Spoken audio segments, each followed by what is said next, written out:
RVR studio தயாரிப்பில் நவீன்குமார் இயக்கத்தில் ராதா ரவி, ஸ்ரீஜா, ஸ்ரீகுமார், வனிதா விஜயகுமார், வையாபுரி, சுவாமிநாதன் ராஜேஷ், கொட்டாச்சி இவங்கெல்லாம் நடித்து வெளியான படம் தான் கடைசி தோட்டா.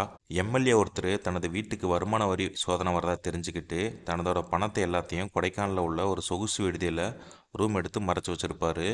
ஓய்வு பெற்ற இராணுவ அதிகாரி ராதா ரவி, அதுக்கப்புறம் தேனிலவுக்கு வந்த ஸ்ரீகுமார் மற்றும் அவரோட மனைவி, மகனோட மருத்துவ சிகிச்சைக்கு வந்திருக்கிற கொட்டாச்சி மற்றும் அவங்களோட குடும்பத்தார், பிராங்க் வீடியோ எடுக்கிறதுக்கு வந்த 4 நண்பர்கள் குழு, அதுக்கப்புறம் கள்ளக்காதலியோட வந்திருக்கிற வையாபுரி, இவங்க எல்லாரும் அதே விடுதியில் தங்கியிருப்பாங்க.